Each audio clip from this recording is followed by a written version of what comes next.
We have one of our sisters in Ireland. You know, she went to, shop and park her car. I want you to hear what one of these white supremacists told her. Let's roll that. So let me tell you guys what just happened. So I am minding my own business. I'm in Blanchardstown. I park my car, and the minute I get out, I can see that there's like a guy looking at me. So I'm starting to feel some type of way, obviously, because like why are you looking at me? Like, this guy was focusing on me so much. The minute I close my door to go shopping, he goes to me, here, is that your car? And I'm like, yeah, it is. And then he goes to me, I'm pretty sure you don't have enough money to be buying that car, do ya? And I'm like, so I'm really shocked now, as in like, this is a bit of an invasion of privacy. If I go shopping, is this guy gonna try to steal my car? Like, I was having a lot of things going on through my head. And he goes to me, I bet you sell drugs or you stole that money to buy that car, didn't ya? And I am like, I work hard, but stay away from me. Now, any kind of black person in America or throughout the world, definitely if you are in a Western nation and you've seen some form of success, it really eats them up to see you driving good, to see you dressing good, to see you living in houses that they wish they could stay in, to see your overall countenance happy, to see you vacationing all over the world. You know, you going to this country, that country, this country, that country. It burns them up to see you really, enjoying yourself. Because in their rabid mind, you and me supposed to be poor and destitute. We don't supposed to have anything at all. We supposed to be begging them for a car. We supposed to be begging them for food. We supposed to be begging them for a place to stay. We're supposed to be doing all that. But as black people, our ancestors suffered a lot all over the world. And because of their suffering, gives us a lot of opportunity today to be successful. It is wrong for us not to take advantage of what our ancestors fought for. People in this country are always talking about our ancestors died for us to vote. No, that's not really what they died for. They wanted voting to get something out of it, right? But they also died for you to be free. They died for you to have upward mobility. They fought for that. We are a disappointment to our ancestors if we don't seek that. These people so ate up with watching our pockets. I remember a time that, on the job, there was 2 instances I saw. Now, this one sister came up to the job with a Porsche Panamera.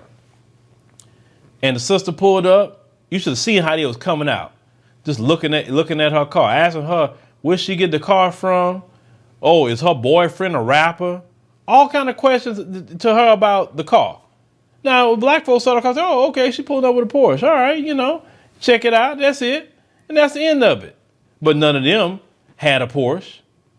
Then the second time, homeboy of mine, he pulls up to the job with a Porsche Cayenne at the time.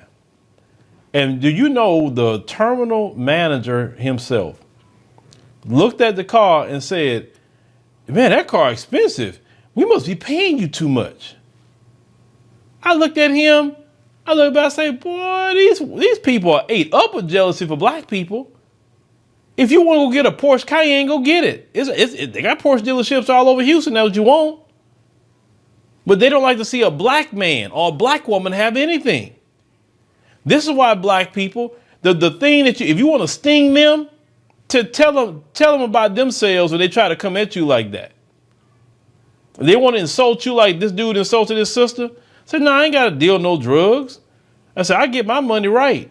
I said, I'm not broke like you. That's what broke people like you want to do. Go deal some drugs. I work hard. I got money. See, if you had some money, you wasn't so broke and so much of a failure, you wouldn't be out here hating on my car.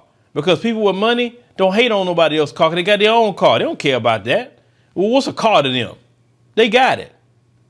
You sit up here hating outside the club because you can't get in. That's what it is. You're mad. And it stings you. Look, it stings you white supremacists to see a black woman or a black man have something that you can't even afford. Oh, it stings you. Because these black people ain't asking you to pay for it. They're not asking the government to pay their bills. These black people that got something going on. This is why black people, we must also pursue entrepreneurship. 2.4% of businesses in America are black-owned businesses.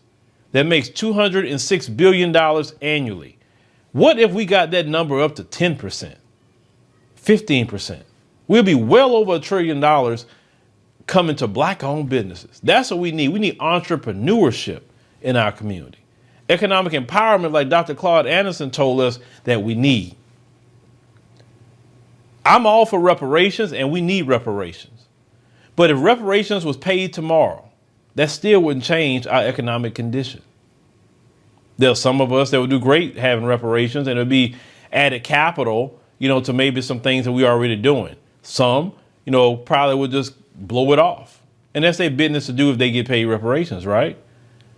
But I'm not going to sit back and just wait for the reparations before I do something, right? Reparations is something that's a debt owed, but it's not going to solve our economic struggle. It's not going to fix our spending habits, which are horrible a lot of times. It's not going to fix our mentality of really being plugged in, of being an employee instead of being a owner. Because when you're an owner of something, people can't really victimize you as much as when you're an owner versus when you're an employee. And that's what we need to focus more on. They told us growing up, well, just go to college and get you a job. Instead of saying, learn something and create you a business. Get you a skilled trade and create you a business. That's what freedom is at. All my black business owners is even in the chat right now. Do you have more freedom as an owner or do you have more freedom as an employee? I already know what the answer is going to be. Employee, let me go see if I can get vacation time. Versus when you're an owner, oh, okay, I'm going to take off this time and do what I got to do. But as an owner, you're going to work more, but at least you enjoy what you're doing. You're working for these people, they don't respect you.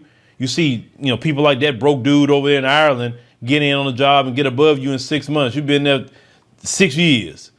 You know what I'm saying? When you're an owner, you ain't got to worry about that sort of thing.